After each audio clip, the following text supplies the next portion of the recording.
Welcome to episode 6 of the Sink or Six? Swim 6 already? podcast. Yes, it's Wow. number 6. Wow. This is a very, I know it's always special, but this is a very special I'm so excited about today, Mitch. special episode with one of our dearest friends, One of faculty, mentors, faculty, teachers, Dearest person in my life. doctors, Dr. Rolando DeLeon. Amazing human being. Thank Here you he so is. much for being here. Dr. DeLeon. Good morning, guys. Good morning. morning. Guys. This is very, very special for me and a first because I have never, ever been on a podcast. So this is an amazing experience for me. I don't think anybody we've had on, including ourselves, had any podcast experience prior to being on the one and only Sink or Swim podcast. Yeah, none whatsoever. I'm a little disappointed that this podcast can't transmit the energy that Dr. DeLeon brings when he walks into a room. Oh, it's magic. It's magic energy. And so everybody who knows, whether you're listening to this now or in 5 years or 10 years, or, if you're listening to it 10 years ago and you traveled in time, Dr. DeLeon is probably the most amazing human being you'll ever meet in your life. We are so lucky to have him. I tell you, this guy, this person, incredible human being. All opinions have been paid for by Dr. DeLeon previously. So None whatsoever. take him with a grain of salt, you guys. No. Take him with a grain of salt. Everybody knows I have incredibly good taste in all things, Especially people. especially people. And Dr. DeLeon, he's the real deal. So for those of you that are students here, maybe you may not know who Dr. DeLeon is if you're in the well, you probably do. Maybe he's he in a teaches- lecture yeah. or for you. But he is, just associated with OBGYN curriculum at our school. But that may be all you know about him. And there's a lot more to unpack here. So he's a careered OBGYN. He's lived in the Miami area for 40 years. He's incredible. I've had the actual privilege of seeing him with his patients, and it's truly one of the most magical things you'll ever see. It's why you go to med school, to have a career like Dr. DeLeon. So we want you to tell us all about it. Tell us your story. Tell us your story. Okay, so my story. I was born in Cuba, but only lived there for a very short time and was first-generation immigrant.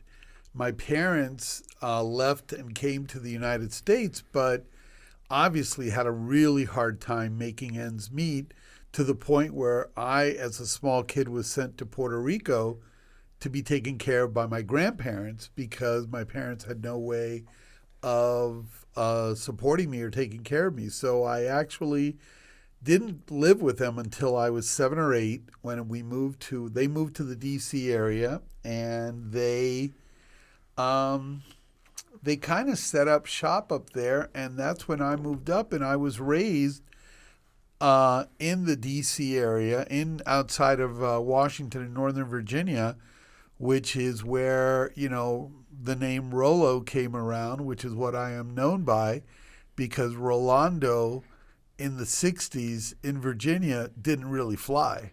So we had to think of something that, was easy and wouldn't embarrass me too much in school. So,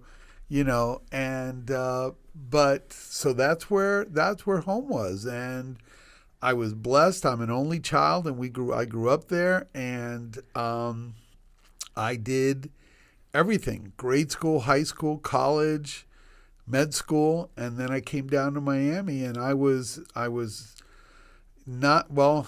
I'm not sure how these guys were in grade school. I kind of have an idea how Samantha would have been in grade school. Horrible. Well, as was I. I'm the kid who had a personalized chair at the principal's office, had Same. frequent flyer miles for getting in trouble, and that was me. And I share that a lot when people, especially my patients, they come and they tell me about, oh my God, my son, my daughter, they're giving me so much trouble. And I'm like, listen, let me tell you a story. And the ending didn't turn half bad. So it's, That's but my favorite thing, when you look at somebody and go, listen, let me tell you a story, because it's always going to be a very good story. And I will say, excuse me, everybody calls you Rolo. I can't yet because I feel like I haven't ascended to that level. You're Dr. D, you're Dr. DeLeon. I was like, when am I allowed? Maybe never, and that's okay. I will say, though, I can't tell you how important I felt when I was rotating with you at Mercy. You cannot walk 3 feet without somebody coming up to you going, hey, Rolo, they just hugging you, and you know their life, and you know them, anybody, and you just standing next to you, you feel so important. You feel like a celebrity. It's funny. People have mentioned that to me, and I think that is more a factor of age than anything else, and really having been in the same place. I have the blessing that I've been at Mercy for 30, going on 34 years this fall, and in the 29 of those were in the same office, in the same place, and walking the 34 years, walking down the same hallways, going to the same labor floor, the same OR, the same cafeteria. So yeah, I mean, it's one of the few things that really gives me a real sense of pride is that I think I'm one of the very few people at the hospital who doesn't need an ID badge at this point. That's amazing. So and it's really very much of a blessing. It is. But yeah, medicine is a gift. It's a gift, that you have to work for, but it's nonetheless a gift, and it's something that I try to share with the younger students, because the realization that you got a seat in medical school when there were 20 other people, of which, okay, maybe you were better than 10 of them. And maybe you were better than 5 more. But those other 5 were just as good or better than you on paper, and you got picked and they didn't. Honestly, it's more than 5 now. I mean, we had 6,000 applications for our 50 spots. 6,000. Those are insane numbers. It's let's roll it back, though. Let's roll it back. Okay. Because you and Mitch share something really special in common, so you guys should talk about that. Yeah, bring us back to... Because you guys are like the same. We are. Bring us back to that high school to college transition. What was going on in your life? Mitch and I, high school was also, at least the first 2 years, was an extension of grade school, where my goal was to have grades that would keep me academically eligible to play sports. That was it. And whatever that bar was, that's where I sat. A lot of athletes feel that way. It was. And a funny story is that there was a pivotal point where my academic life kind of changed, and it was my sophomore year biology midterm. And this is high school or college? This is high school. This is high school. And I went to an all-boys Catholic high school in Northern Virginia, Bishop Ireton. Shout out Bishop Ireton. And I remember it was the priest who taught the class was old school, real old school. So the biology tests were all essay tests. And I remember that sometimes one question, sometimes 2 questions. And I remember our midterm was write everything you know about DNA replication, right? Yikes. And all I knew about DNA replication was kind of a ladder spun around itself that, and that was it. It was something to do with a ladder that kind of twisted on itself. And I wrote a bunch of nonsense, for not to use a better word. And this is handwriting. You have this to is handwrite it. This is handwritten, which was a challenge for the priest to decipher anyway. But anyway, and I never forget, I got a 48 on the midterm. And miraculously, I don't know how, my average ended up to be like just above a 70. So it was just enough to keep me available to continue playing basketball for the rest of the year. But then I remember all my contemporaries starting to talk about colleges. And everybody was talking about the regional colleges, Georgetown, GW, George Mason, Villanova, wherever they were going to go. Those are some big deal names. Oh, no, they were. Yeah. And all of a sudden, UVA, Virginia Tech, all this stuff. And I'm looking at Northern Virginia Community College, right? If, right? So I don't know. I just, I woke up, never looked back, and, pretty much cruised the rest of the way. And then I was going to go to, and then it was time to go to college. And this was at a time where, unlike for Dr. Bourne here, you really didn't need to be talented to play football. If you were big and you were strong, you played football. And so I wanted to play football. I continued. I miraculously got accepted to Virginia Tech, and I got waitlisted everywhere else. So it was an easy choice. And, it was hard. It was hard to overcome the first 2 years. But I got in, and I got an opportunity. I got an offer to try out for a walk-ons position. And I did. And I wasn't the fastest, and I wasn't the biggest. But I was smart enough to figure out a little bit of the tactics that are involved at college level football. So I made a freshman team, but whatever you want to call it, God, karma, the universe, whatever you want to say, was on my side, because very early on I got my knee blown out for the second time. And I never played on the varsity team. It was during my freshman year. Had to have surgery. But I went to college. I was really young. So I enjoyed all the fruits of being on a football team at a major university, which I know Mitch knows about this, that when you are, well, I shouldn't, I don't know that he does. I don't want to, yeah, Mitch is married. I know, right? Yeah. Marissa, Well, I think Mitch went into college married. Yeah, Mitch has been married since he was 16. Okay, Mitch has okay. He didn't get to enjoy those We fruits. did go into college together. Okay. Yeah. Okay. So, bottom line, at the end of my freshman year, I had a 2.3 GPA. Right? Yeah. Pretty stellar. That's not great for med school. Well, no, not great. It's not great for anything.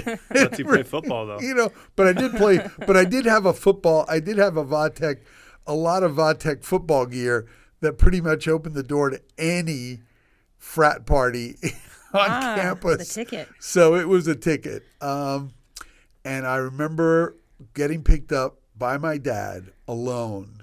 My dad was not a warm and fuzzy guy. God bless him. And he picked me up, and we had a 5-hour drive home in complete silence for 4.5 hours, to where he looked at me and said, I don't think many med schools accept students with a 2.3 GPA. And then the next half hour was silent, and we got home, and that was the extent of our 5-hour car ride. Wow. And that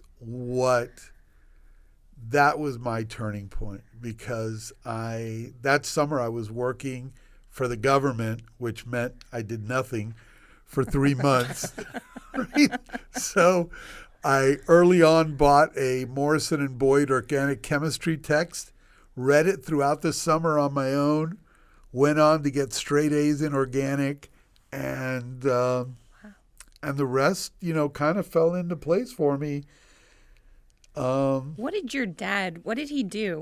What did he do for a living? My dad was a lawyer in Cuba, Ooh. but in Northern Virginia, he ended up being the director of one of the public libraries. Oh, so cool. he was like a librarian in one of the county's public libraries. My mom started out as an admin at the IMF, which is the International Monetary Fund, and just on sheer, spit and polish, worked her way up to being a statistical economist at the IMF when she retired, and involved with a lot of, at the time, Middle Eastern economics, and IMF is the international, works with the World Bank, and they are in charge of international world loans or loans to countries and things like that. And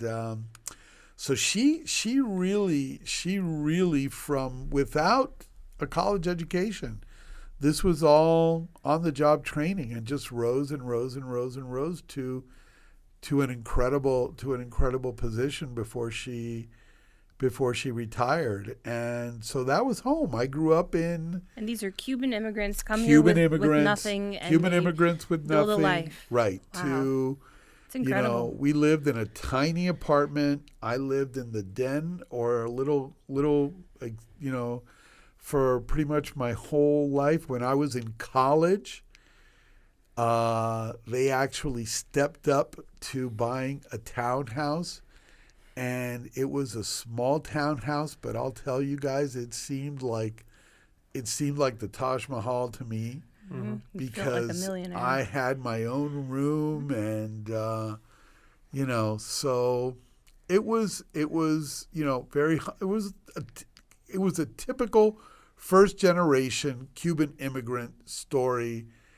Outside, the only thing was it was outside of Miami. That's what I was gonna say. You're not in Miami, so that had to be a little bit harder for your parents in that regard. There was a Cuban community there, and their friends were 90% of them were like them, Cuban exiles who settled in the area, and that was it. Wow. Yeah. So your dad, you have your 4-hour silent ride, then at hour 4, he says it's not going to get you into med school. Ouch.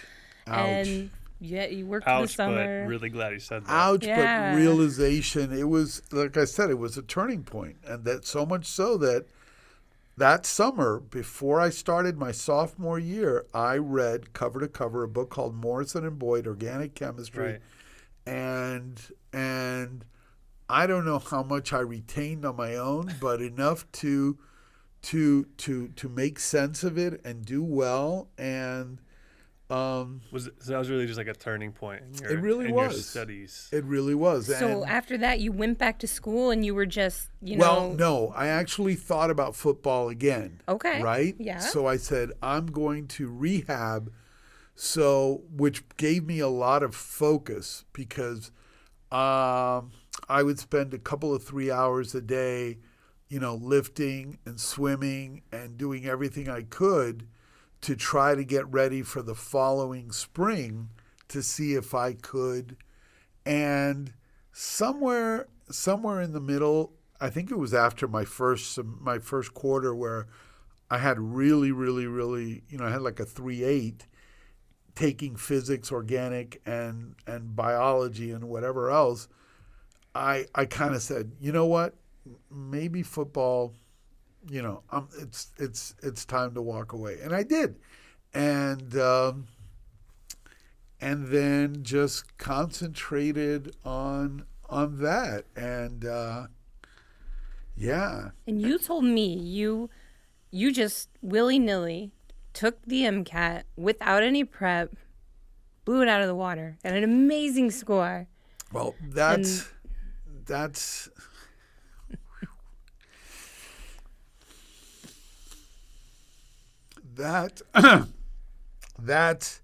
sort of been a tremendous gift that I was given, a long time ago because, again, remember, this is 1977? Good year. Good year. Good year. Good year. Were you born? No, but I probably was. I was about No, to. you I weren't. was coming down the I pipeline. was. You know. This was 77. So I was 19. I was just turned 20. I had just turned 20. I was really young in college, and there was this test you had to take to go to medical school called an MCAT. There were no courses. There was no computers. There were no laptops. There were no computers. Computers did not exist, except only at NASA and university settings. So And they were massive. right, Right. And They expensive. They took up a whole room. right. It was Yeah. an entire room. So all you could do, there were no courses. You could buy a book, either Princeton or Kaplan, but if you bought a book, it was all on your own. It was it was about the size of back then a telephone book in wow. in a large metropolitan area. It was just, and the pages were just as thin. Oh my gosh. Now pages for were just- reference, they're like an inch thick. That's it. These were massive. So I made a point, okay, I bought the book. Book went on the top shelf of my bookcase, and about 2 weeks before the test, it was still there. And I said, oh my God, yes, this test is coming up in a couple of weekends. I gotta get on this, right? And there stayed the book. And then about a week later, I said, you know what I'm going to do? I'm going to change my strategy at this point, right? I'm going to take it cold, right? I'm going to take it cold, and I am going to see what the test is like so that over the summer I can study it, because there were no practice tests. Mm-hmm. There were no practice questions. There were nothing. You sat for the test. You saw what it was like. And so I did. So I went, and I was a Saturday, and I prepared for it in that I went out and I bought stuff to celebrate or drink after the test. So I prepared for the MCAT. And this is a test you have to sit in a room with a number 2 pencil. For number 2 pencil, okay. and just, it goes, the number 2 pencil shrinks about 3 inches by the end of the test. And I went and I took it, and I thought, man, this was really hard. This was real. I knew nothing. I don't know how I did on this. This is crazy. Common response. We all say that after every. Yes. I was like, holy moly. So about 6 weeks later, I get the score back, and I kept on looking at the score and the name and the name and the score and the score and the name. And the only way that I can describe, well, first, you guys have to understand, and this will lead into something later on which will tie it all together. What a gift. What a gift that was.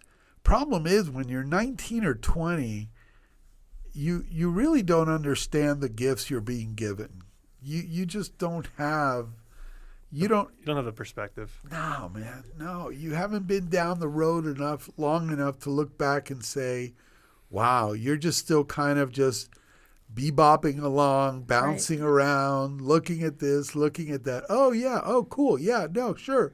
Confident, cocky, annoying. And so I get this incredible score, completely undeserved, right?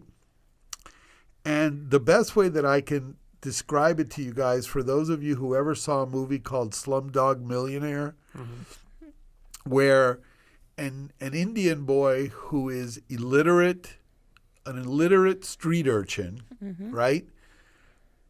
Poorer than poor, finds his way onto an Indian version of Who Wants to Be a Millionaire, right? Yet every question that he is asked, which should reflect intellectual knowledge, is linked to a life experience that he's had. So he's able to answer the questions as he goes along, knowing nothing and not being able to read. But he moves along until he wins the contest. Well, that's what that test was for me. Whoever picked that test, because everybody gets a different test. The seat that I sat in and the test that I got and the number that I registered on my answer sheet for the number of the tests that I got was random. It wasn't pre-assigned, right? And every question that was on the test in front of me happened to be something that I knew. If I had sat in Mitch's chair or Sam's chair, I would have bombed the test because it would have been a different test and it would have been a whole different set of questions from a different question bank.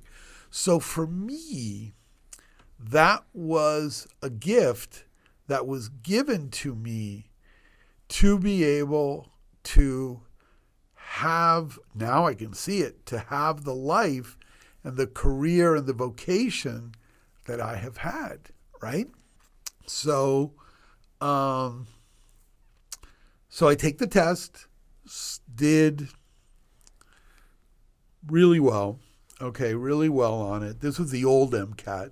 I don't know which one you guys took. We took the one that has the 500 scale. Okay.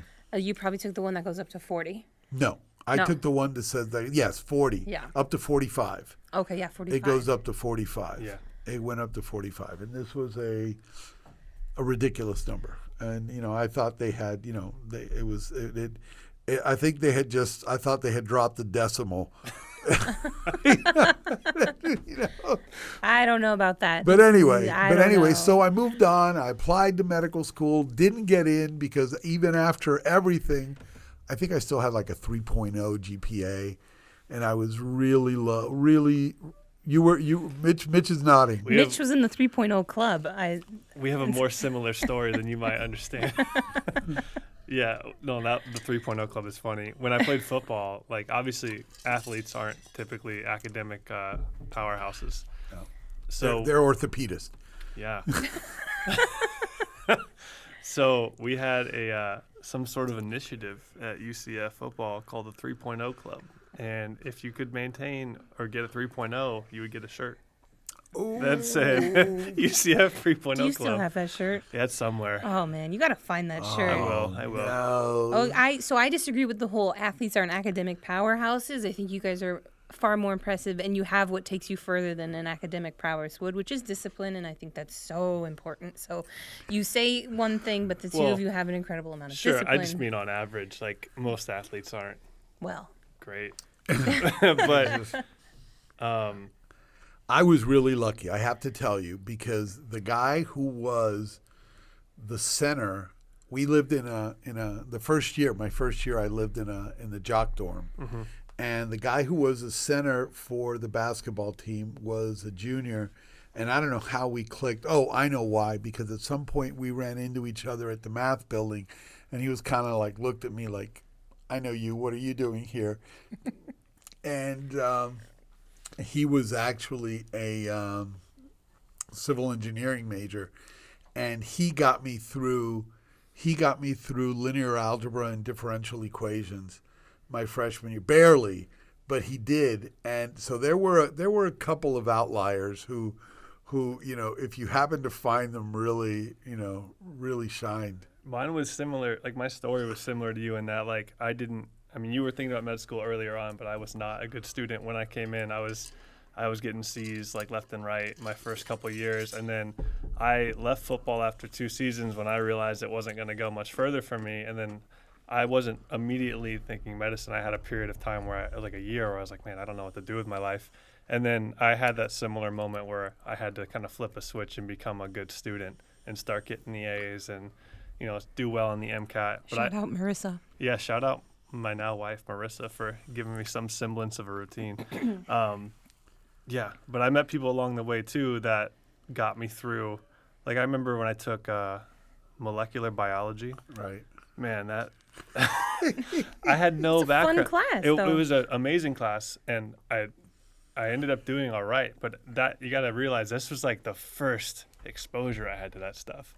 Like coming from, I mean, like we didn't really, we took biology and stuff obviously in high school, but like even the first 2 years of college, I didn't take like lots of intro to bio, intro to cell bio. I didn't take all that. I went straight to like molecular bio, microbio, biochem, organic. Yeah. So it was a big contrast between being a bad student with like not really much of a background to being a good student with like hard sciences, especially as an athlete before too. So I share a lot of your sentiments. You know, and again, we're just at that point we're just walking, or more than walking, we're just bebopping right down the road without really kind of figuring it out. So I applied to med school. Remember, back then, everything was regional. The idea of somebody from Nevada and California ending up in a medical school in Florida, that didn't happen. Okay? I mean, you know, that didn't happen. If you lived in Kentucky, you went to medical school in Ohio, Kentucky, or Tennessee. If you lived in Virginia, there were 3 medical schools that you applied to, and that was your top chance because they were all preferential to in-state students. Medical schooling then was very regionalized, except for, you know, the big names which drew students from everywhere. You know, the Georgetowns, the Stanfords, the Harvards. Okay, all right.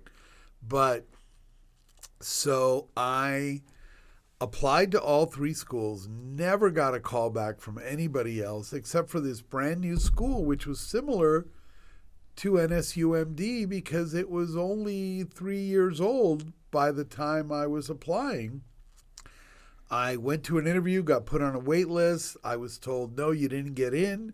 Sorry, but we kind of liked you a little bit. Would you consider reapplying, early decision next year? So I said, oh my God, are you kidding? I loved your school. Yeah, I didn't say this part. I loved your school. You were the only ones who gave me an interview. You know? Leave that up. I would love to. I would love to reapply. And I did, and I got in. And it was Shangri-La.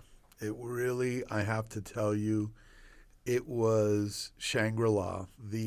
And a huge reason of why I'm here with you guys is because of the people who were there with me.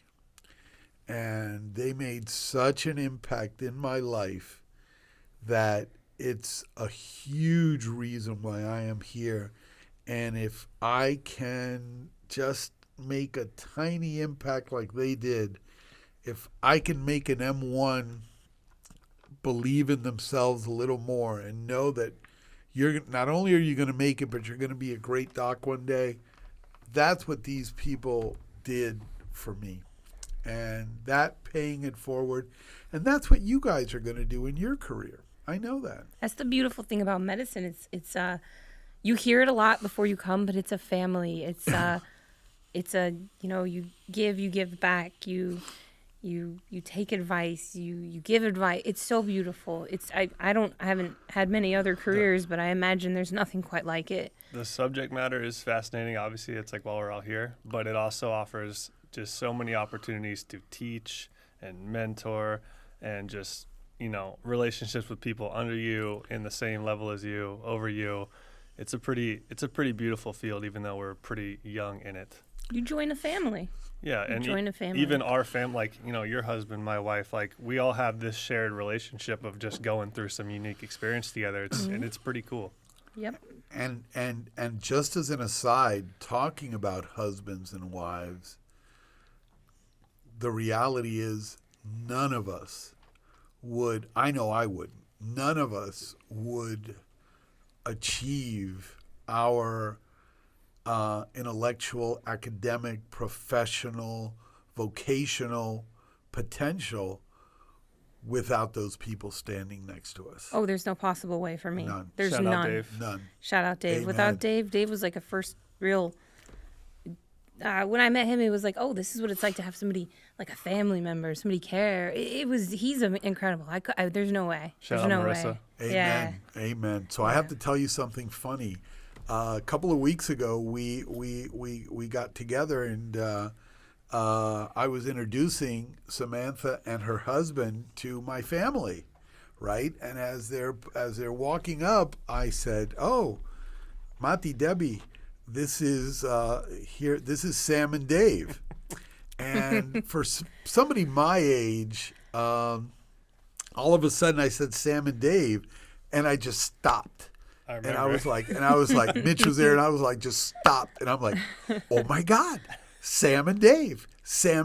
Well, for those of you who are not of my generation, Sam and Dave were probably one of the most popular soul groups in the 60s. And a lot of songs came from them. And if you haven't, look up Sam and Dave. So when I mention Sam and Dave, I'm like, oh my God, that is too funny, But so yeah, so we and it's funny because you're exposed to so many people in medical school, and I could see, Mitch and Sam's tribe, right? They have a tribe, and it's not a clique. It's not a clique because it's very inclusive, but it's certainly people who share common values, and I found that too in medical school, and from people who had lives in the arts, people who had lives in athletics, people who had lives in business. All these people came together. I remember going to my 20th class reunion in 2002. And my wife coming away from that, and she grew up in Miami, and she grew up in a large family, in a very family-centered, environment.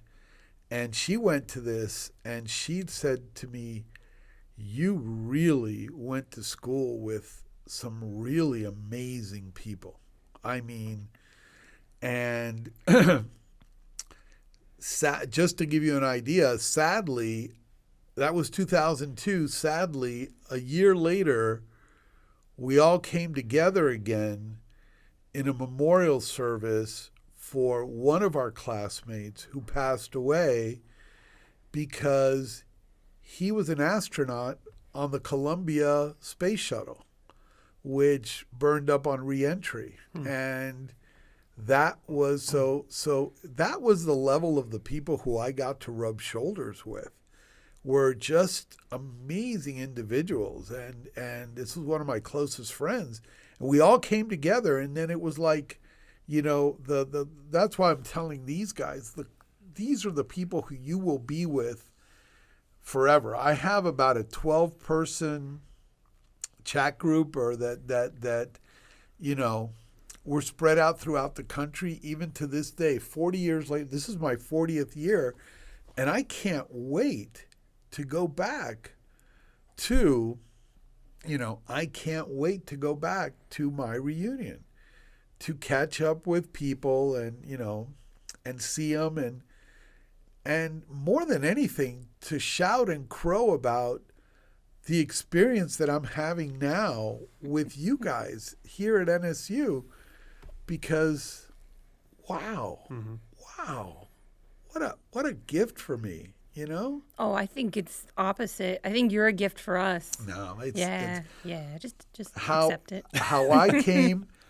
came to be here was so crazy, because I always loved to teach, and I always taught, and every year, Jackson, at the end of the thing, every specialty, you get a residency teaching award if the students liked you, and I always did that. I always got those.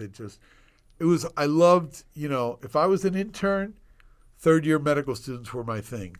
When I was a second year, interns and fourth years, and so on and so on and so on. And then I stayed as an attending at Jackson for a few years. And then I went into private practice.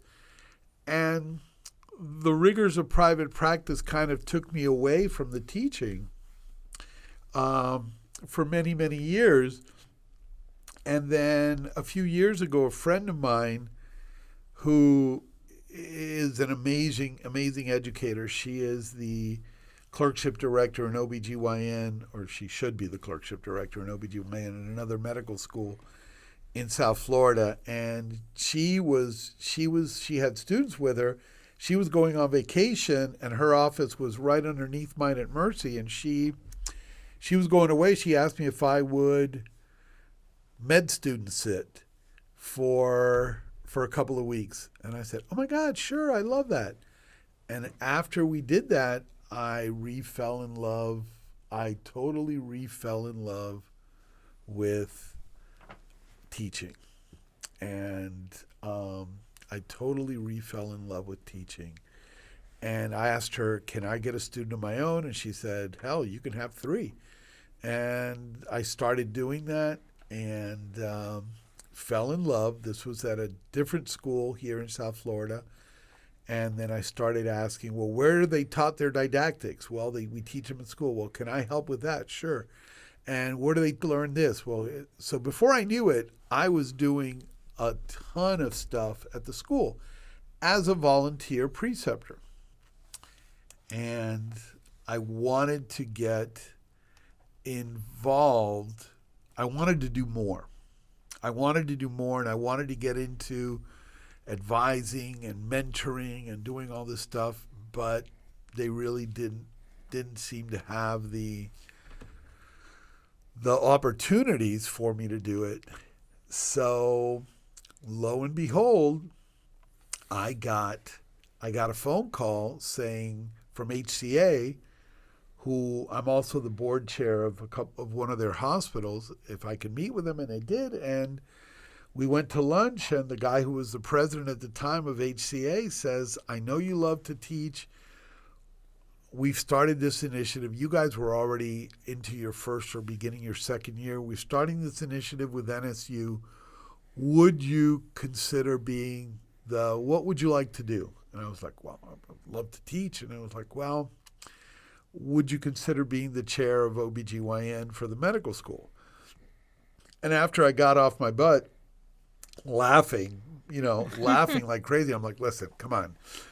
This is not me. You need a real professor for this. I'm just a schmo.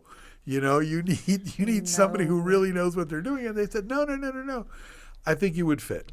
And the guy who this is the president of HCA, and then there was another gentleman who is the DIO for the region, who is in charge of all the medical education. And the president of the company, like typical, he gets up from the table and he turns to this other gentleman and says, such and such. He goes, make it happen, and walks away. so that was it. So I don't think NSU had much of a choice. I think they kind of got stuck with me. I think we kind of got lucky. And I remember the first day I ever knew you existed, and it was pure magic. Mitch, do you remember? It was the panel. Yeah. It was Christmas of our M2 year. Right. I remember I was sitting with Uma and Eliza. She was full on pregnant. You came in, you had it was the M2s and the M1s. They were all in that martyr classroom. And we have a panel, and we have a forensic pathologist. Yes, and then we had 2 other doctors, forgive me, I don't remember. And then we had you. And oh my gosh, you showed up with a PowerPoint. And the first slide was the Scrubs. Magic Kingdom. No, he was wearing an outfit. Was he? Yeah. Oh, yeah, he was. Yeah, he was wearing an outfit. He looked real sharp. And the Usually first in picture scrubs. was the Magic Kingdom castle. And you said, guys, get ready. You're going to the Magic Kingdom. It was so incredible. I remember thinking in that moment, if this is what OBGYNs are, I want to be one. I want to be just like this man, right? I want to be him. And I remember you just came in and you just lit up an entire auditorium. It was, you injected so much passion into that room. It was incredible. Well, I just think it stands out because you have like not even speaking about here in particular, but you have people that teach or are assigned to teach some material, and it's just very obvious they don't care, or if they care, it's just they're not passionate about it, or they just don't like teaching, they're not used to teaching. But then you get someone that is passionate about the material, genuinely loves teaching, and is excited about it, and it does a good job of actually lecturing it. It's a breath of fresh air, and it stands out. And then when they told us, we have learning communities here at NSU, and I don't know how much further that's going to go, but we had it for our class.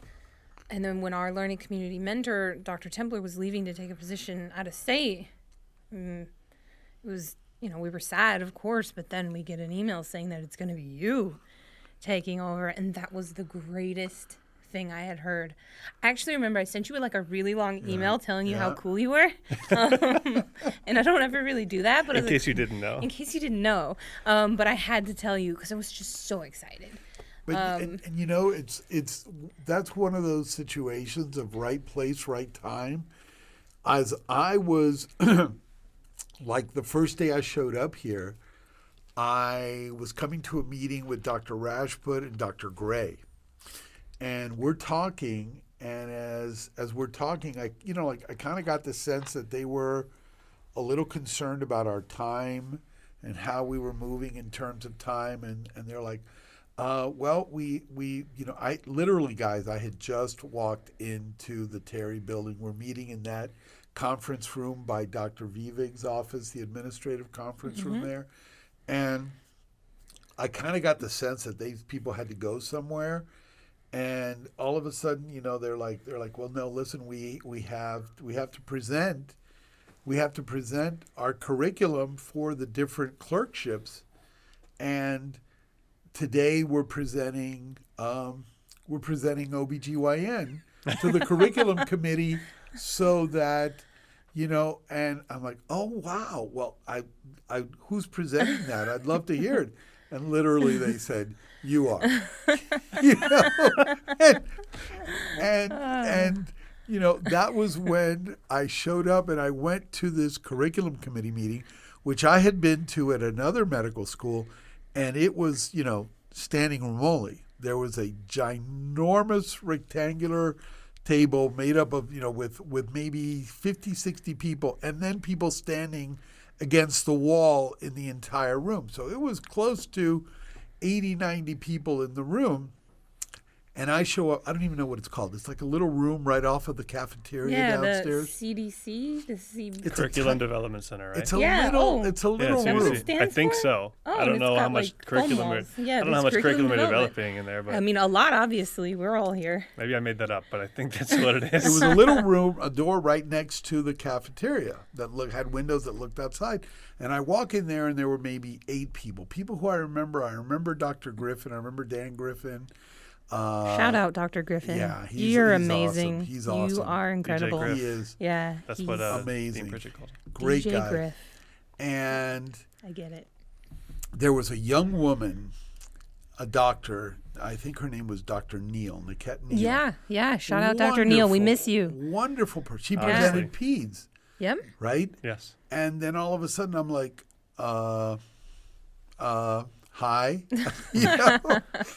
I'm Rolando DeLeon, and I'm your new chair of OBGYN. And for OB, and all I could think of was, what do I do with, what do I do and what do I teach my students, right? And we went through it, and they actually, Dr. Gray had a little outline of what we were going to do, very rudimentary. And that's kind of when it was very much of a Wizard of Oz moment. And I've shared this with Sam before, where I'm expecting 80, 90 people. And there was really kind of like a curtain, and you pulled back the curtain, and there was one person just pulling all the bells and whistles and the levers, and everything was happening. And I'm like, wow, this is really a grassroots effort. Mm-hmm. I need to jump on here because this is really cool. This is grassroots. This is the beginning of the beginning of something big. And it was the first days of the development of clinical medical education at NSU. And I'm like, this is really cool. And that just drew me in. How was it to be, if you were to contrast that day versus last Friday? Oh my gosh. Oh my gosh. And that's when we matched. That was our match day for everybody who's Oh my listening. gosh. You guys have no idea, because those first few days was me in front of a dry erase board, blank, trying to come up with a schema for a curriculum for OBGYN that would be meaningful. And this is from somebody who knows nothing, right?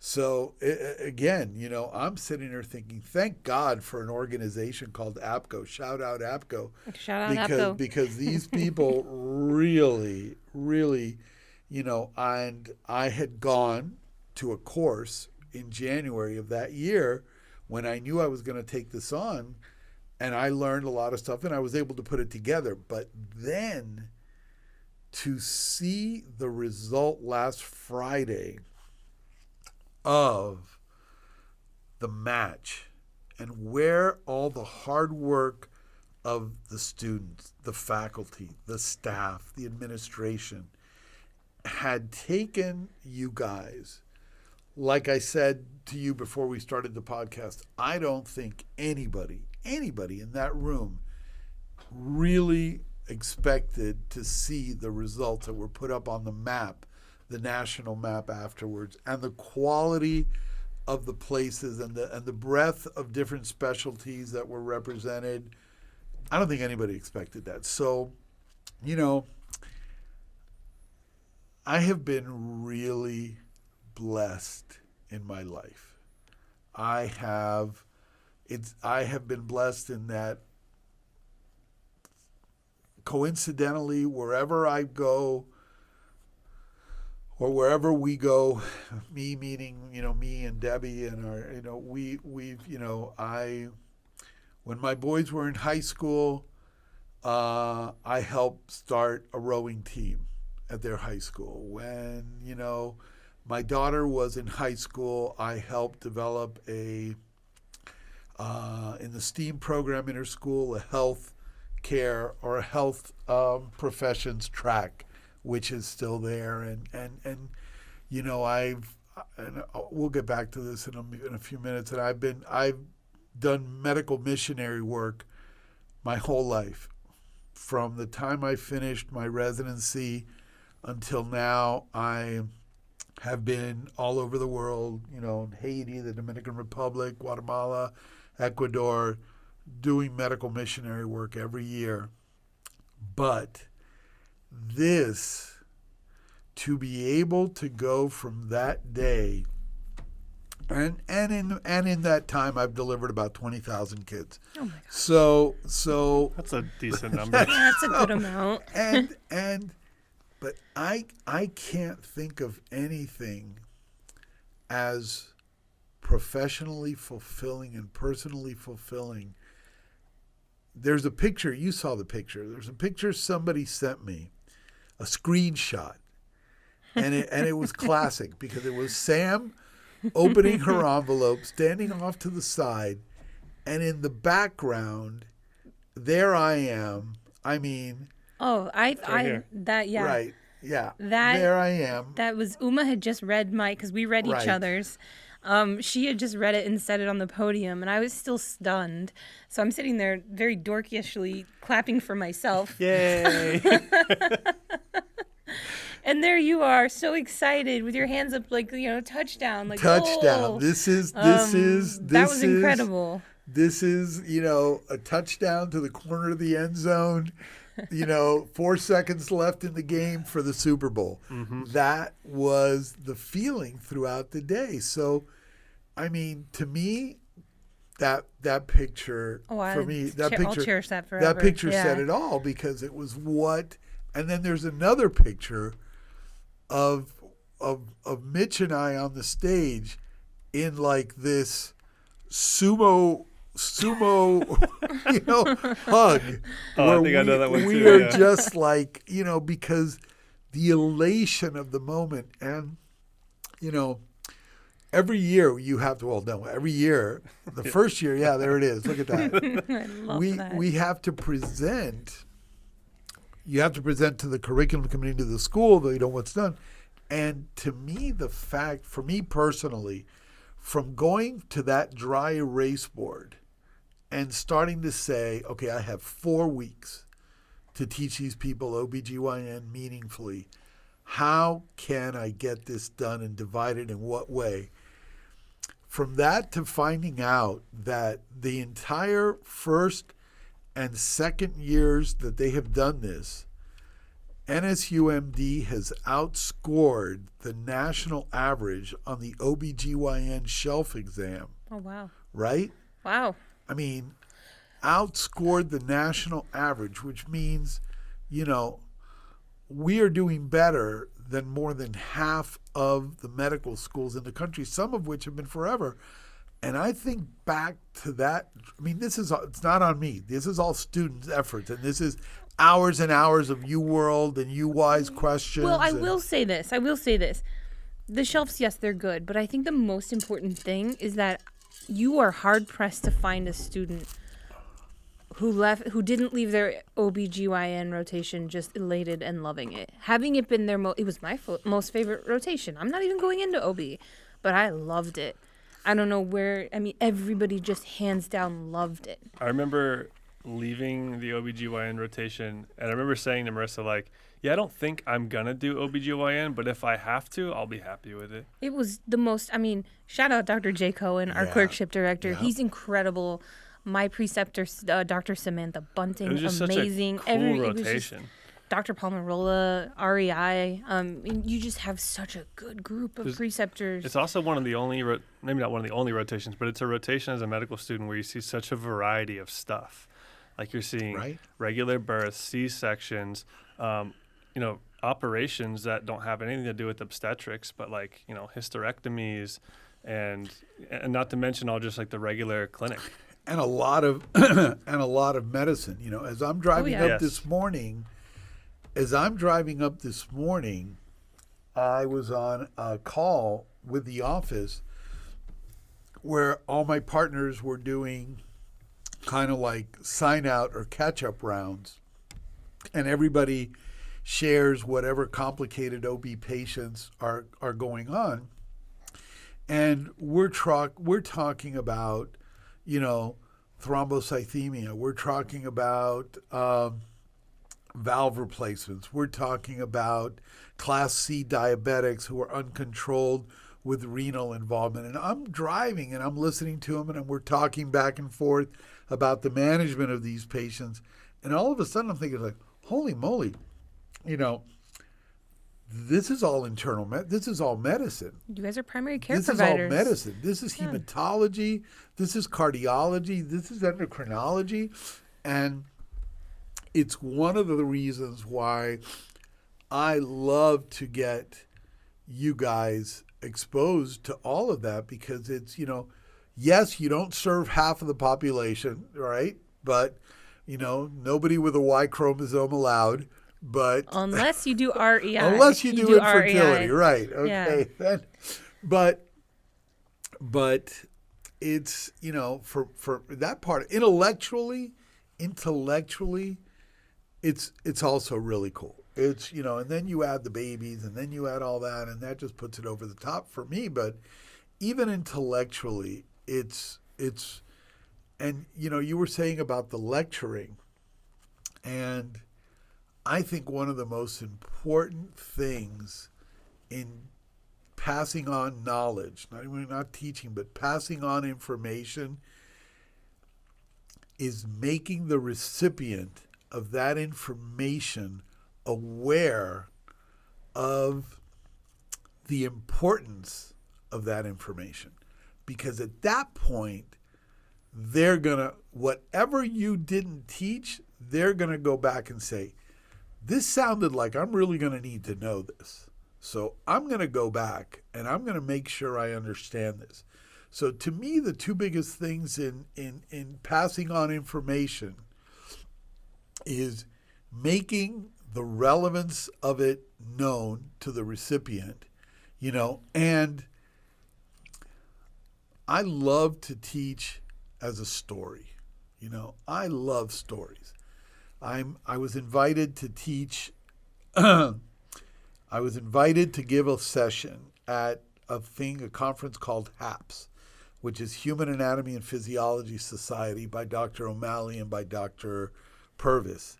And they want me to speak about what do I do to make embryology so much fun. And Which is like an oxymoron. Exactly. So I am, and the title of my talk is Blockbuster Embryology. And it's, because if you can make what the information that you're delivering relevant and make it into a story. Every great movie starts with a great story. Without that, it's not a great movie. It's not a great movie. Yeah. It's you can have blow-ups and ships sinking and means nothing. moons blowing up, but you gotta have a great story. And it's making that story, and it's easy because embryology is the story of us. I'll tell you another thing, though. In addition to the great story, you have to have characters people care about. And you Yes. are that. You are the main character that people are invested in. So that's why you're such a good teacher. I'm just fangirling here. To me, it's, I think the characters are the real life experiences and patients who have come through your care for years. And we had a genomics session the other day, and it was for the third years, and it was about a genomics, right? Right? Okay. It's right? okay, Dr. Griffin. We love Jim and We Homer. love don't- Dr. Griffin was the one who asked me to do this, and Dr. Griffin, thank you, and I loved it and I enjoyed it. But to your point, it was about a 1-5 balanced translocation in a parent that led to sequential pregnancy losses, which in real life are devastating. Mm-hmm. And kids with horrific, kids who have been born with horrific. But telling the story, you can talk about translocations, and you can talk about 1-5 PQ translocations, but when you talk about a family, right, who is in that scenario, who desperately wants to have a child and want to be parents, and every child they have had has died. And, those are the characters, and that's the story. And the backdrop is the genetics, right? And that's how I think that's how you share information, not. Yeah, I think people don't care about material that starts and ends with the material, where there's no applicable. Like, embryology is applicable, but if you're coming to the lecture and they're telling you all this high-level stuff and you don't see how this is ever going to apply to your career or your life, Right. I mean, why would you care? But if you're giving case examples and you're bringing it in and you're keeping the material relevant, well, now you have a reason to pay attention. You have a reason to care. And to me, one of the lines or one of the things that's important for me is I first of all, I don't have the background and I don't have the intelligence, and I never took steps, because in my time you didn't have to. It was a licensing test and there were other roads to it. So I could never use the line of, you might see this on a step question, or you might see this on a step test, so study this. And beyond that, I don't think that should ever be a motivator to study, Because it's such a small point in your career, a step test. The pass rates are incredibly high anyways. Most people, we're going to pass.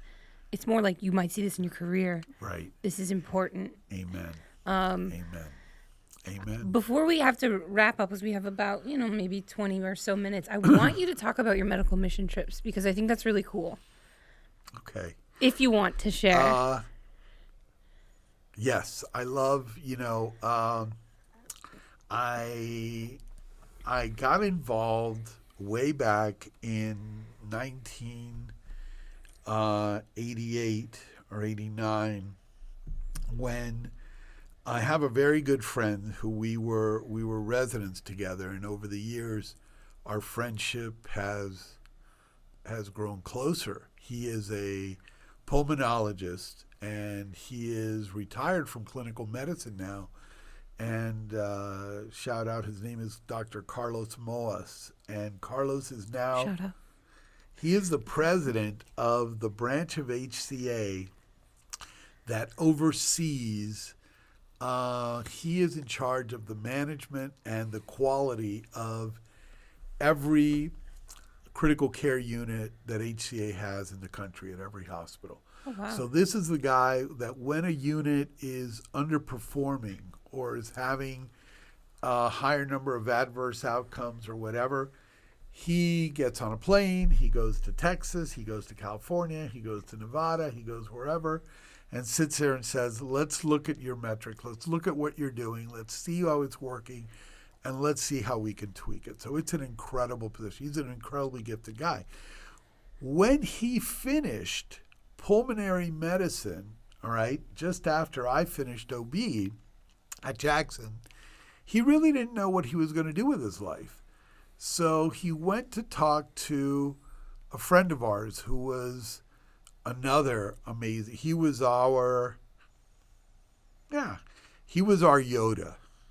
You're our Yoda. Well, he was our Yoda. He was an older Jesuit priest who's came from a pedigree that was unbelievable. This priest, his older brother was the Jesuit who evangelized Alaska. This was the first missionary who went to Alaska before Alaska was a state and was a territory.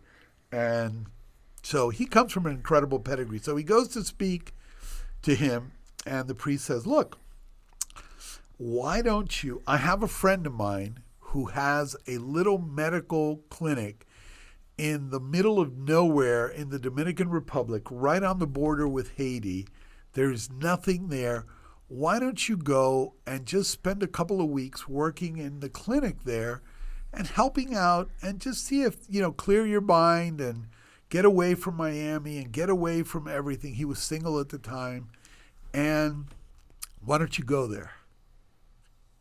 And he says, sure. So he went for 2 weeks and stayed for a year. Wow. And halfway through that time, he says, I need more help. And a lot of what I'm seeing is beyond my scope. I need surgeons. And so he started calling friends here. And he was like, guys, I need a general surgeon. I need a couple general surgeons. I need an OBGYN. I need this. I need that. And we went, so he recruited us, I don't know where, but we raised money to buy old Army MASH unit anesthesia machines, manual, right? Where you connected a tank of, nitrous, and you had oxygen, and you had gas blends connected to a tank. I don't know if you guys ever saw this. If you look them up, you'll see that's it. Cool. The little rocks for the purifying the gases that would go Yeah. through, and the tubing, and everything was by hand, right? So an anesthesiologist The whole time. Wow. with a bag, squeezing a bag, pumping the air through the vent, it was not an electric, it does the job. It's just it's manual. We could not count on the electricity or the power, right? Because you knew it was temporary. So you could not use you could not use an electrical powered vent because it just wouldn't work. Because the power was going to shut off halfway through the surgery 4 times, right? And you couldn't afford that. So we got all the equipment and we go to these places, and it was called Dajabon. Dajabon was literally on the border with Haiti, and on the border, it was so poor. I mean, so poor. The life expectancy of a goat who wandered into that town was about 30 seconds. Oh man. Because whatever live animal wandered into that town had a life expectancy of 30 seconds. Oh, wow. If a chicken wandered in 30 seconds, It's dinner. a Yeah. plume of feathers, and somebody wow. was making dinner, right? It was incredible. And the pathology was amazing, you guys. So we go there, and we saw everything. You know, people with ostomy breakdowns where they would have a hole and they would stick a rag in their abdomen and take the rag out, and about 18 inches of bowel would come out. And they're like, "Can you help me?" And we're like, yes, you just made number one on the triage list. Wow. You know? So we saw a kid who was in a gas fire, who was about 7, 8 years old, and whose left arm was melted onto his torso. And we went with a guy who was a Vietnam field surgeon, Dr. Carlos Rivera, amazing guy. This guy was a cowboy. You know, with a scalpel and a stitch, there was nothing this guy couldn't do. But I mean, field surgery, Vietnam, and, you know, not only cutting people open, but cutting people open with bullets flying around you. My gosh. And no anesthesia, probably. Right. Nothing. Right. So he went with us, and another guy who you guys might know, who's a surgeon at Kendall, a guy named Carlos Santiago. I don't know if you guys ran into him, but a lot of NSU students have run into him. And I direct all my students who are going to Kendall to find him and seek him out, because he's just an amazing guy. Charlie was amazing. So Charlie and I were green, like our scrubs. We really were fresh, and as was Dr. Moas, and Dr. Rivera was really the seasoned vet. So there was nothing we wouldn't tackle. We would operate on anybody. And the amazing part was you had no pain medication, because you couldn't bring any narcotics into the country. Right. So it was all ibuprofen and Tylenol. And we were doing hysterectomies. We were doing colostomies. Major we were doing abdominal bowel stuff. resections. You know what? The beds were not beds. They were there were 2 people to a bed, because of the beds that worked, you know. And so what we had was rooms where one of the people in the OR, their job was to stand around with papers waving off the flies that were flying around the room so they wouldn't go into the belly, right? And then eventually one would go in, and you'd have to pick the fly out of, you know, the peritoneum or the omentum or the broad ligament, wherever it was, pick it out and dump it and get a new set of. So it was that kind of place. And so this kid that was burned, we started doing flaps. Dr. Rivera said, "We can do this. We can fix him." And between the 3 of us, we must have spent 6-7 hours working on this kid to release the adhesions, create flaps, bring them over. And we must have maybe 3,000 stitches thrown that day. Gosh. And we would have to rotate. You know, Garcia Rivera would do the flap, and then Charlie and I would come in and stitch it, because it just was too much for one person. Simple things too. Kids who were tongue-tied, who couldn't speak, who with a tiny bovie, you just lifted up their tongue, put a little bit of lidocaine in, and just buzzed it, and changed their lives because they could speak and they couldn't. You know, things like that, and it's something that I had to do. I had never done, and I had to do, because I think it's something we all need to do at some point for two reasons. Number one, like I said at the beginning, we're all privileged to be here. Yep. They could have picked anybody else, and they picked us, right? And they picked us.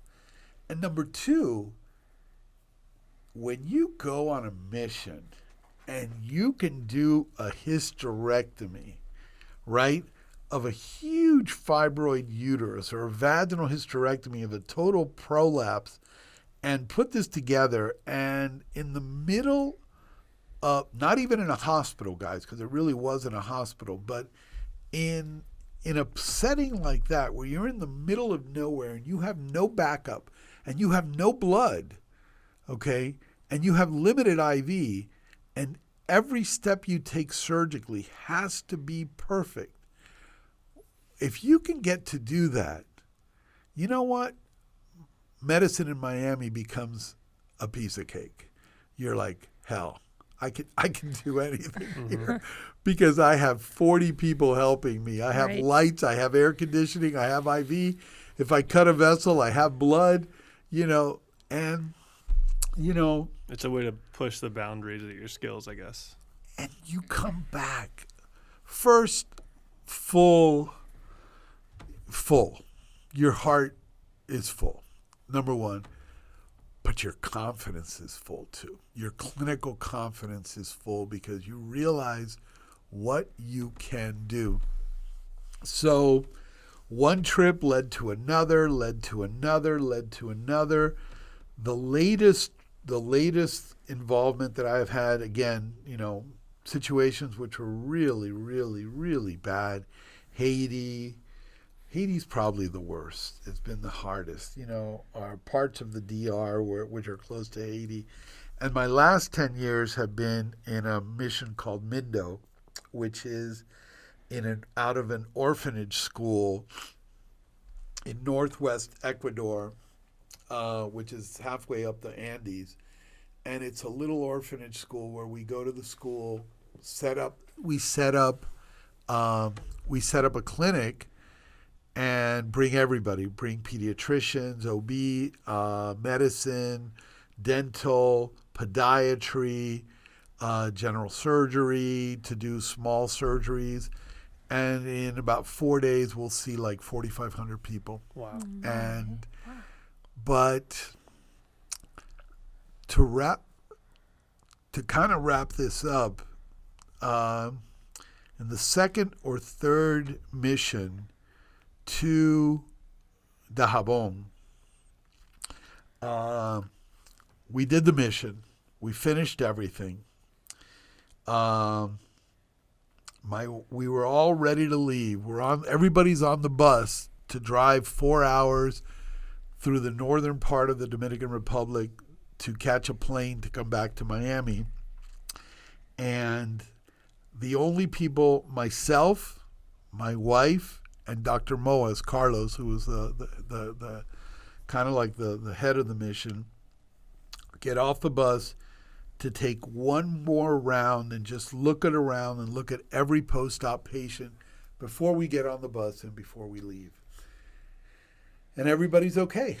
And as we are going to leave, a woman walks in with a 9-10-year-old little boy, skinny as a rail. I mean, old flip-flops, which were like paper thin, dirt all over him, a little open shirt, pants that were way too big, and he's shuffling in, right? Bent over, forward, holding his belly, right? That if an M1 could not diagnose appendicitis, get him out. I'd send him back to, he'd be in the library for the next week reading about appendicitis, right? But it was so obvious.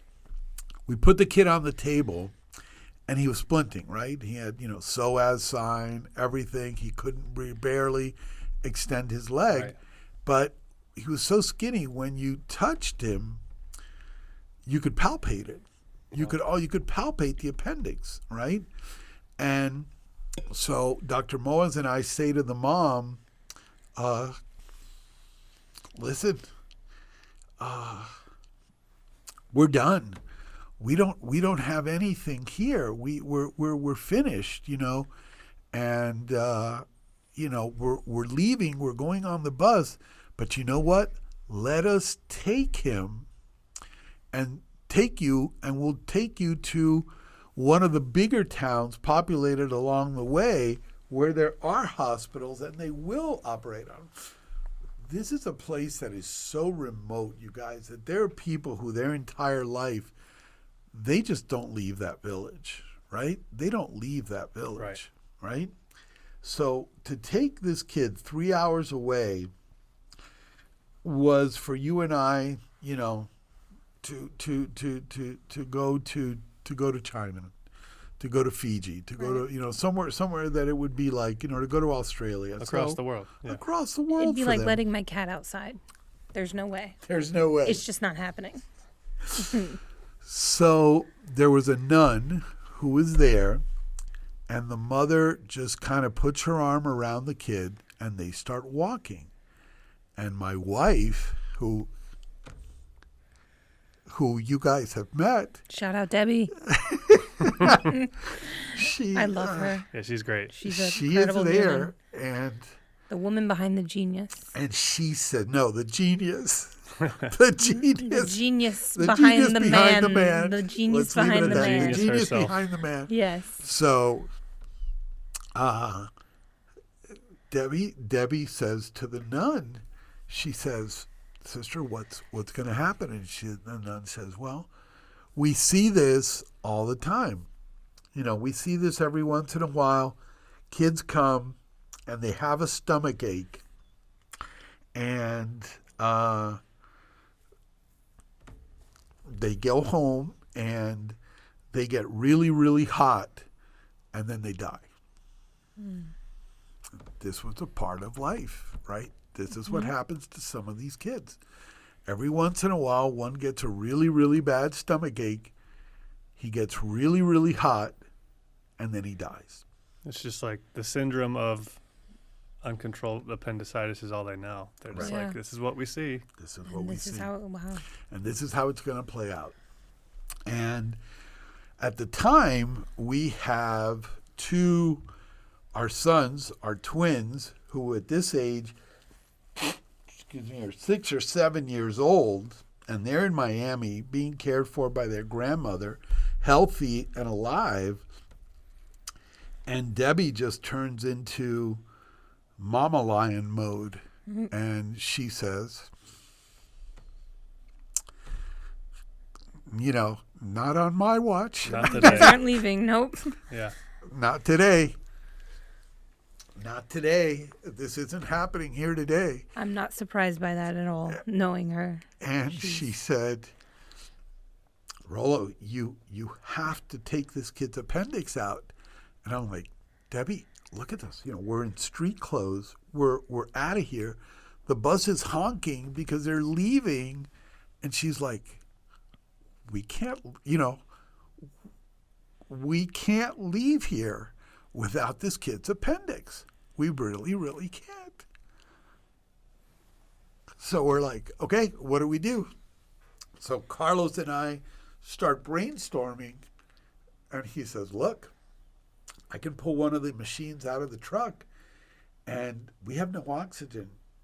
I can get some sucks, and I can paralyze them, but we don't have oxygen. All we have is room air. Right. All we have is room air. I can intubate him and bag him with an ambu bag and paralyze him, and then reverse it. But I don't know. I don't know where that's going to go. I don't know where that's going to lead to." I know this is like a stupid question. You guys probably don't even have stuff to monitor their oxygen level. Oh no, It's no. just kind of- Pulse it's- oximeters did not exist. I just want to point that No, out. Yeah, no, it's just you're just kind of winging all this. Oh my gosh. No, This is not 2022 anesthesia in an operating room. No, pulse No. oximeters did not exist. Exactly. And there was no EKG monitor because it was packed in a way. It was basically put the kid to sleep, intubate him quickly, bag them with an ambu bag with room air, keep them paralyzed, and then try to reverse the paralysis and hope he wakes up. Yep. Right? Because if we do nothing, if we intervene, he may die. If we don't, he will die. So, okay, let's see what we have. And we had basically a suture kit left, which had a couple of little retractors, a couple of hemostats, a scalpel, and then meanwhile, we go outside and we tell the people on the bus, go. Because there were about 30 people who needed to catch a plane. So we're like, go, we'll catch up with you. Who knew, right? You guys go. So the bus leaves, we stay behind, and I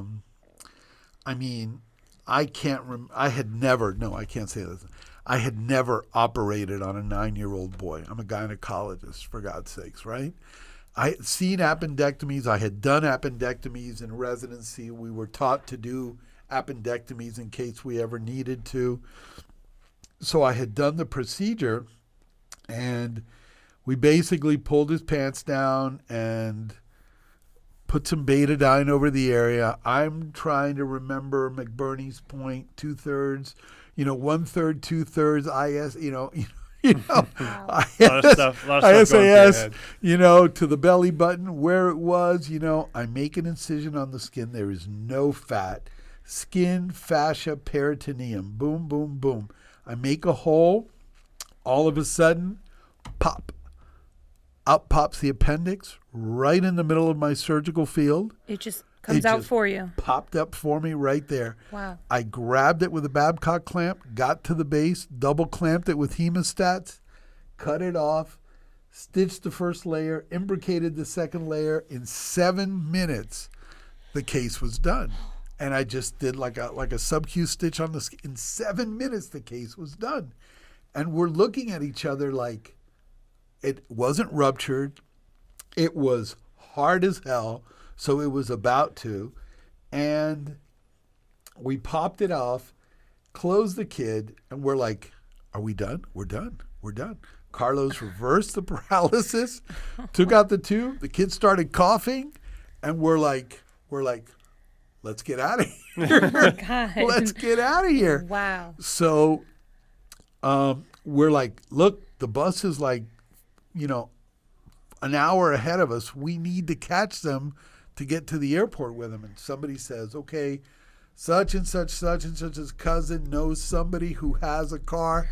So one of those things, we get a car. One of the advantages, and this is one of those little, it was like, imagine a Mini Cooper, but an old little Fiat or a Renault, a little tiny ass car, little clown car. One of the perks of being big and fat is that you always automatically get shotgun. Okay? Yeah, I agree with that. You Confirm you get shotgun all the time. Automatically get shotgun. So Carlos Moas, who's taller than I am, but he's a string bean. He's in the back seat. His knees are up to his lower lip, right? Debbie is sitting behind me in the car, and somebody is driving. And we're going through, boom, boom, boom, boom, boom, boom, boom, boom, trying to go like 40 miles an hour through these dirt rocky roads. Our kidneys, it's basically lithotripsy for an hour, right? And we're going, and we're like 10, 15 minutes out, and I'm in the front seat. And all of a sudden, I just start crying. But not crying, I'm sobbing, just bawling like, a 6-year-old or a 3-year-old whose favorite toy you just took. And I'm just catching my breath, sobbing uncontrollably. And Debbie's behind me. And if you can picture the scene, she's from behind rubbing my shoulders, just saying, Rolo, he's okay. He's going to be okay. He's going to be okay. And she was rubbing my shoulders, and he's going to be okay. And I'm just in the front seat wagging my finger no. Like, I'm just crying. I'm crying, and I'm waving my finger like this. And she's rubbing, and she's rubbing it, and she's like, and I'm just crying and crying and crying. And I was trying to say, no, that's not why I'm crying. Right. and I obviously, at that point, I didn't verbalize it.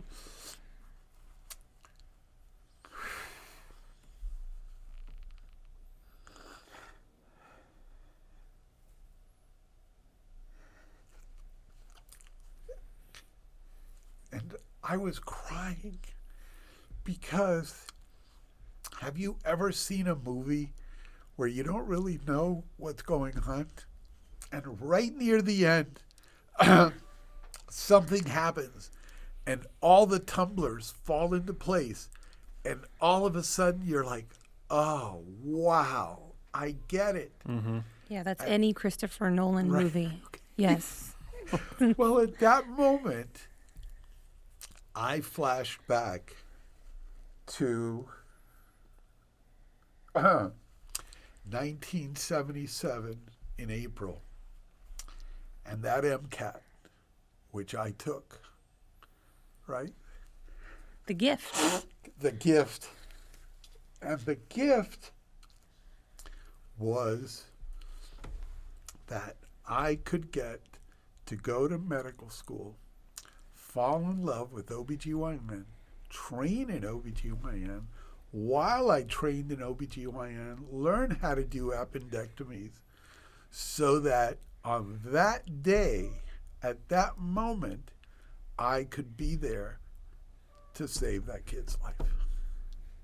That's a lot of years in the making. That's like a grand plan. And never saw it coming until that moment. And it was sort of an epiphany of, you idiot, this is why I gave you that gift. This is why you got that gift. You know, and I'm reminded of one of my favorite moments in a movie is at the end of Saving Private Ryan, where Tom Hanks is speaking to Ryan, and he says, when all of them have died, pretty much, and he says to Ryan, you know, earn this gift, earn this every day. So what am I doing? What did I try to do delivering babies for the last, 35, 36 years? What have I been doing trying to pass this knowledge on to medical students? Earning it. I'm just earning the gift. I'm not that great a person. I'm just earning the gift. I'm earning the gift that I was given by passing it on to you guys. And it was that moment that, and this is what you're supposed to do. And this is what you're going to do this is what you have to do.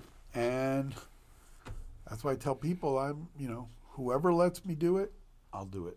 Because This reminds me, I was told by an amazing and incredible gastroenterologist, Dr. Franklin Kasman.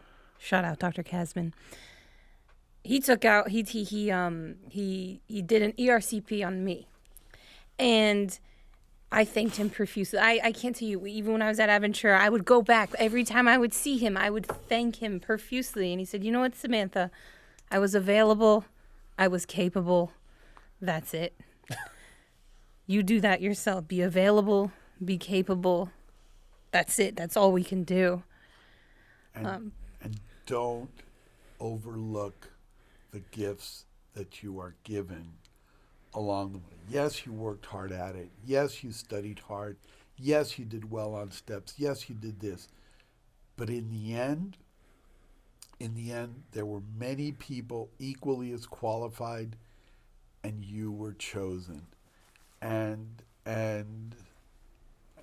I've always wanted to share this, and I've never shared this with anybody here at school. I've never had the opportunity to share it, and I can't think of a better forum to have been able to share that story than with you guys here, today, because every time I say it, I cry and I blubber because it's just such a pivotal moment in my life. And I was already an adult. I was already a doctor. I was already, but it changed the focus of where my professional life had to go. And so thank you, because this was,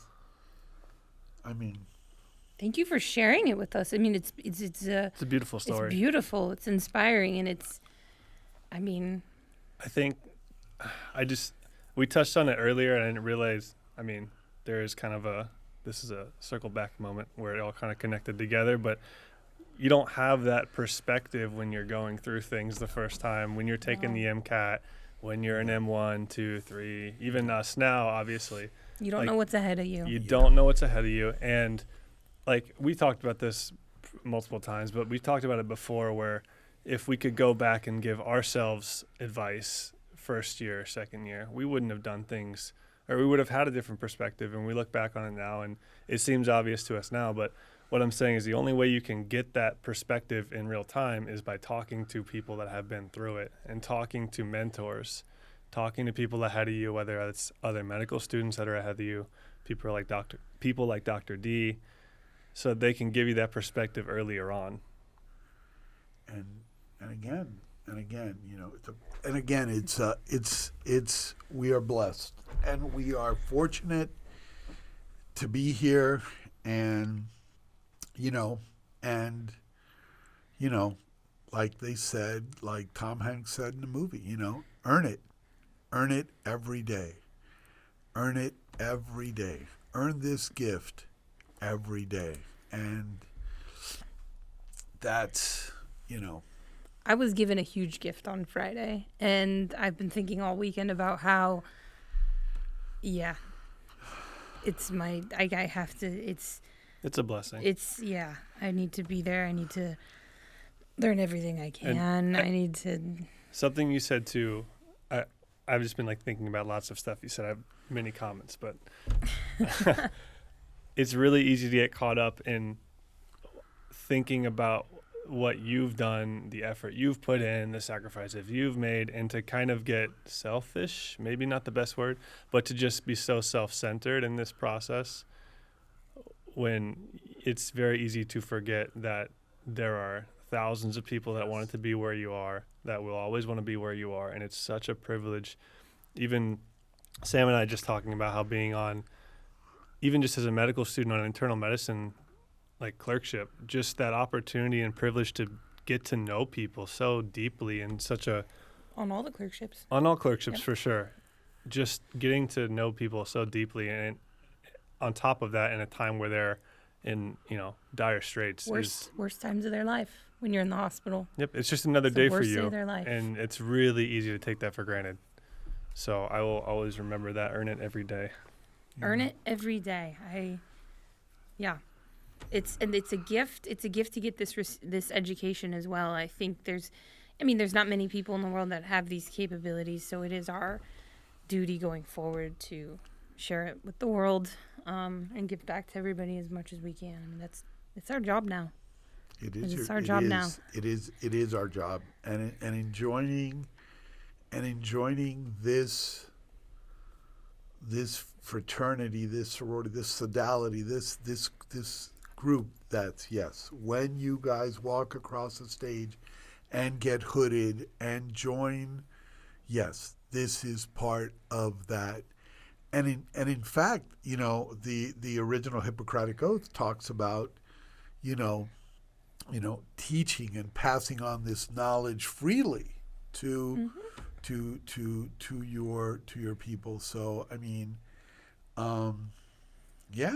I always understood it to mean that we are now public servants, nothing more. Not public heroes, Absolutely. public servants. Absolutely. Although I think you're a hero, Dr. DeLeon. No. You're my hero. I'm somebody who was blessed in many, many, many, many ways, and trust me, days like this and moments like this are very important because we get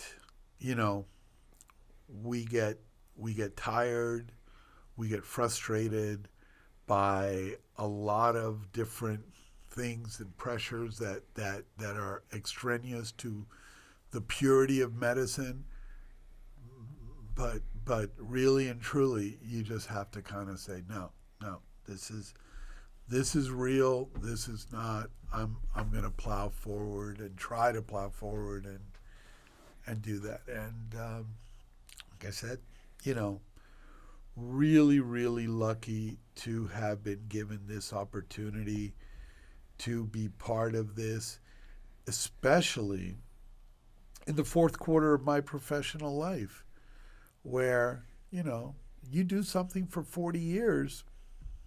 It's not that it gets old, but you've done it for 40 years. Things become repetitive, at least. Things become repetitive. But doing it and every month getting a new person and seeing it through their eyes, right? I trust me, I feel it. When there's a gap like Christmas, or now that there's a gap between years, and I'll go 5-6 weeks without a student next to me. You feel it? You feel it. You feel it? You feel it. You feel it because you're like, yes, your days go quicker. Yes, you get more done. But the energy that the student brings isn't there. And, that's super important, guys. I have to share one more thing with you. I'm going to heap more praise on you. No. Do you remember that time you had a hand in saving my life? No. Yes, yes. Nothing. Yes, Mitch was there. Mitch remembers. My husband remembers. I was sick. I was yellow. I was jaundiced. I was dying. My liver almost failed. And I texted you. I said, hey, Dr. DeLeon, do you know of any good ERs in the area? I'm like kind of dying. I think I'm really sick. You called me every day. You called my surgeon. You made sure he didn't kill me. No, He's He's an incredible. exceptional surgeon. No, his hands are a gift. Shout out Dr. Kahani. Seriously, he is an exceptional surgeon. I know he just got an award. He just did his 1,000th robotic surgery. I was part of that. I contributed to that. And he's truly incredible. He's chief of surgery at Aventura, and truly, truly a remarkable surgeon. And a gift to the world and to humanity. So if you're listening, you're probably never going to listen, but you are incredible. Dr. DeLeon, you are incredible. You guys are all... It's part of what you guys are going to do, and somebody is going to call you as early as a couple of months from now, and they're going to say, Mitch, Sam, something, and you are going to start. And then the good thing is that in my time, this is kind of like a little play on words, there was a thing called a Rolodex. Okay, yeah. Does anybody know what a Rolodex is? Yeah, you flip through, you get Remember? the number. Yeah. You rolled it, and there were cards, and you would put cards in the Rolodex. Yeah, the primary care doctor that I rotate with still has one. Okay. Every week, your personal Rolodex of contacts is going to get bigger and bigger and bigger and bigger and bigger.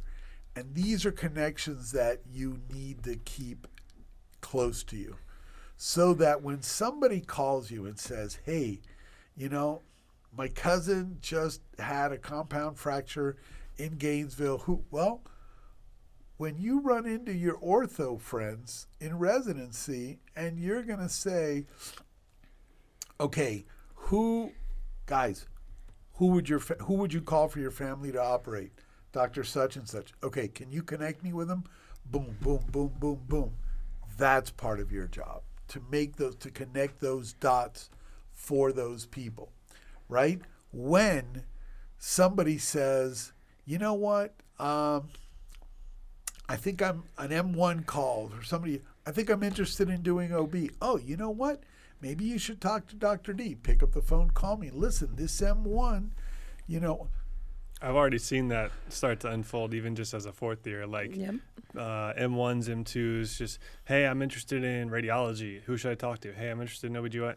And even if it's just classmates or even just like a small example of this, I've met residents over my time in clinic that I'm like, wow, these are good people that I like to teach and stuff. And I've connected even medical students with residents I've met. And who knows where those relationships go. So absolutely. That's huge. It's the family.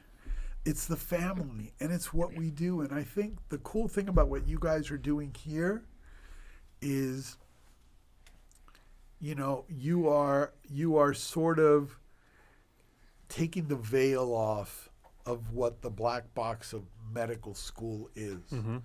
So people can see it and see that it's just a whole bunch of people who have certain gifts in certain scenarios, and they are sharing them with you. Dr. Griffin, Dr. Bachman, Dr. Wrench, all the basic science people.